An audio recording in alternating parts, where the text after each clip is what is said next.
ఇక్కడ ఐబొమ్మ అనేది ఫస్ట్ ఎట్లా స్టార్ట్ అయితే మొత్తం 3 డయాగ్రామ్స్లో నేను ఎక్స్ప్లెయిన్ చేసేస్తాను. ఒకటేమో ఐబొమ్మ అనే వెబ్సైట్ని ఎట్లా తయారు చేసి ఎట్లా దాంట్లో అప్లోడ్ చేశారు ఒకటి. దెన్ ఐబొమ్మలో ప్రాసెస్ ఎట్లా జరుగుతుంది అనేది 2వ డయాగ్రాము. దాని తర్వాత ఈ ఐబొమ్మ ప్రాసెస్లో మూవీ స్ట్రీమింగ్ అయ్యేటప్పుడు అతనికి రెవెన్యూ ఎట్లా వస్తుంది అనేది 3వ బొమ్మ. సో నేను 3 బొమ్మలలో నీకు ఐబొమ్మ గురించి మొత్తం చెప్పేస్తా. ఫస్ట్ బొమ్మ, ఫస్ట్ డొమైన్ రిజిస్ట్రేషన్ అంటే ఐబొమ్మ ఆర్ బప్పం.com ఐబొమ్మ.com అనేది ఫస్ట్ డొమైన్స్ ఉంటాయి. డొమైన్ రిజిస్టర్ అనేది కంపెనీస్ ఉంటాయి. ఇప్పుడు గోడాడీ అనే కంపెనీ ఎట్లనో అట్లా చాలా కంపెనీస్ ఉన్నాయి, డొమైన్ రిజిస్ట్రేషన్ చేసుకోవచ్చు. ఈ ఫస్ట్ ఇక్కడ రిజిస్టర్డ్ ఇతను ఎన్జలా అనేది కంపెనీ ఉంది. ఎన్జలాలో డొమైన్ రిజిస్టర్ చేశాడు. ఈ డొమైన్ రిజిస్టర్ చేయడానికి తన ఈమెయిల్ ఐడి, తన డెబిట్ కార్డు, తన క్రెడెన్షియల్స్ అన్నీ ఇచ్చి డొమైన్ రిజిస్టర్ చేశాడు. దీనివల్ల ఈ డొమైన్ నాది కాదు అని చెప్పడానికి వీలు లేదు. నెంబర్ 1, ఎందుకంటే ఈ ఐబొమ్మ డొమైన్ తనది క్రెడిట్ కార్డు ఉపయోగించాడు, తన ఈమెయిల్ ఇచ్చాడు, తన అంత డీటెయిల్స్ ఇచ్చాడు. సో అతని ఐబొమ్మది అతనిదే. అది ఎక్కడ రిజిస్టర్ అయింది? ఎన్జలా అనే కంపెనీలో రిజిస్టర్ అయింది. దాని తర్వాత దాన్ని హోస్టింగ్ చేయాలి.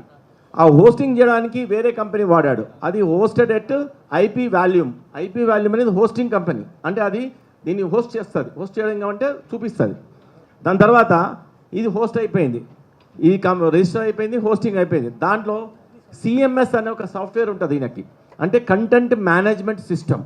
ఒక కంటెంట్ని టోటల్గా మేనేజ్ చేస్తుంది. అది ఎట్లా ఎప్పుడు చూపించాలి, ఏ టైంలో నీకు యాడ్ ఇవ్వాలి, ఏ టైంలో ఆపాలి, ఏ టైంలో చూపించాలి అనేది కంటెంట్ మేనేజ్ సిస్టమ్. ఈ దాంట్లో కంటెంట్ మేనేజ్ సిస్టమ్ని ఆపరేట్ చేసేది ప్యానల్ ఉంటుంది. ఈ ప్యానల్ ఎక్కడెక్కడ ఉంటాయంటే మనుషులు. ప్యానల్ అంటే ఒక సాఫ్ట్వేర్ కాదు, అది మనుషులు ప్యానల్ చేస్తుంటారు. ఎక్కడెక్కడ డిఫరెంట్ అవుట్సోర్సింగ్ చేసి చేసుకోవచ్చు. తర్వాత క్రియేటింగ్ పోస్ట్ అంటే సినిమా చూపించడానికి మనం పోస్టర్లు బయట గోడల మీద చేస్తారు కదా, అట్లా పోస్ట్ క్రియేట్ చేస్తాడు. ఆ పోస్ట్ అనేది మూవీ పోస్టర్ తయారు చేస్తాడు. ఈ మూవీ పోస్టర్ తయారు చేయడంలోనే అతనికి నిఖిల్ అనే ఫ్రెండ్ కూడా అతనికి సహకరించాడు. ఈ పోస్టర్ తయారు చేసిన తర్వాత దానికి ఒక లింక్ తయారు చేస్తారు. ఒక పోస్టర్ తయారు చేస్తారు, దానికి ఒక లింక్ తయారు చేస్తారు. లింక్ డౌన్లోడింగ్ ఉంటుంది. స్ట్రీమింగ్ లింక్ ఒకటి, డౌన్లోడింగ్. నువ్వు ఉట్టి చూడాలంటే స్ట్రీమింగ్ లింక్ క్లిక్ చేయాలి, దాన్ని డౌన్లోడ్ చేసుకోవాలంటే డౌన్లోడ్ లింక్ క్లిక్ చేయాలి. దాని తర్వాత ఇవన్నీ చేసిన తర్వాత సెటప్ అయిన తర్వాత అప్పుడు పోస్ట్ చేసేస్తారు, అప్పుడు పబ్లిష్ చేస్తారు. పబ్లిష్ చేయడం అనేది then content is visible in the website. అప్పుడు ఇదంతా బ్యాక్గ్రౌండ్ చేసిన తర్వాత అప్పుడు నీకు బొమ్మకు రెడీ ఉంటుంది నీకు చూడడానికి. This is how the iBomma బ్యాక్గ్రౌండ్లో జరిగేది. నెక్స్ట్ దెన్ ఇప్పుడు ఐబొమ్మలో ఒక సినిమా అట్లా వెనక బ్యాక్గ్రౌండ్లో జరిగి పోస్ట్ చేశారు. దాని తర్వాత ఇప్పుడు ఫర్ ఎగ్జాంపుల్ నీవో నేను యూజర్,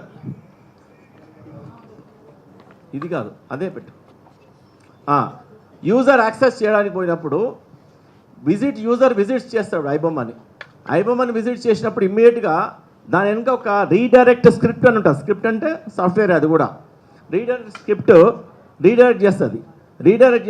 ఏం చేస్తుంది? రీడైరెక్ట్ చేసి ఎక్కడ చూస్తుంది? ఆ చూసే పర్సన్ యూజర్ని గేమింగ్ అండ్ బెట్టింగ్ వెబ్సైట్కి తీసుకెళ్తుంది. అంటే ఆ రూమ్లోకి తీసుకెళ్తుంది, నేను ఆ యొక్క విండోస్ తీసుకెళ్తుంది. దాని తర్వాత కంపల్సరీ ఇక్కడ చూడాల్సిందే నువ్వు గేమింగ్ అండ్ తర్వాత బెట్టింగ్ యాప్స్ యొక్క వాళ్ళ యొక్క అడ్వర్టైజ్మెంట్లు ఉండే రూమ్లోకి విండోకి తీసుకెళ్తుంది. కాబట్టి ఆ యూజరు సినిమా చూడకన్నా ముందు మధ్యలో కూడా కంపల్సరీగా ఇవి చూడాల్సిందే. ఇవి చూసినప్పుడే ఇక్కడ ట్రాఫిక్ జనరేట్ అవుతుంది. కొన్ని లక్షల మంది, వేల మంది చూస్తున్నప్పుడు అందరూ ఈ దానికి తోయబడతారు. ఈ దానికి తోయబడిన తర్వాత ఈ దానికి తోయబడిన ట్రాఫిక్ని బట్టి అప్పుడు ఈ ట్రాఫిక్ వాళ్ళు, ఈ గేమింగ్ సైట్ వాళ్ళు ఇతనికి పేమెంట్ అనేది ఇంతమంది 1,00,000 మంది చూస్తున్నారు ఈ సినిమాని అంటే 1,00,000 మంది ట్రాఫిక్ వచ్చింది, 1,00,000 మందికి పర్సన్కి ఇంత అని వాళ్ళు మాట్లాడుకుని ఉంటారు. సో అది ఈ యొక్క యాడ్ క్యాష్, యాడ్స్టెరా అనే ఈ యొక్క అడ్వర్టైజింగ్ కంపెనీస్ ఉంటాయి. ఈ అడ్వర్టైజింగ్ కంపెనీస్ పే చేస్తాయి.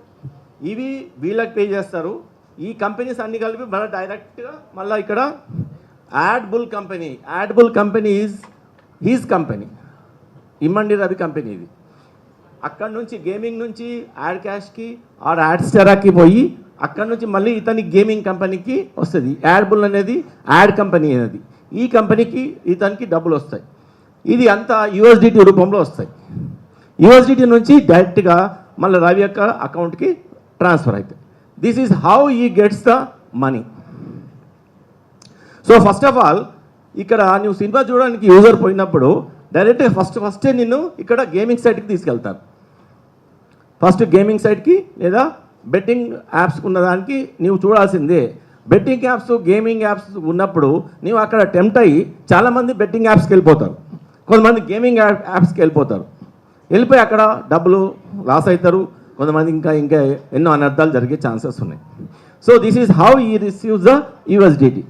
ఆ యూఎస్డిటీలో ఉన్న మనీని మళ్ళీ ఇండియన్ అకౌంట్స్లోకి మార్చుకొని కరెన్సీ, ఇండియన్ కరెన్సీ లోపల ఫియట్ కరెన్సీ లోపల మార్చుకుంటాడు. This is how he generates the money, this is how he gets the money. This is owned by him, and this entire script is owned by him, and he says that I don't own anything. But we have every evidence, and we have all the digital evidence to see his complicity in every point of time. Okay, next. ఇంకోటి ఉందిగా, same అది ఇది ఒకటే. Okay, this is in three ways, in many ways he gets the money. So ఇలాగా మనకు impact of the government and public ఏంది?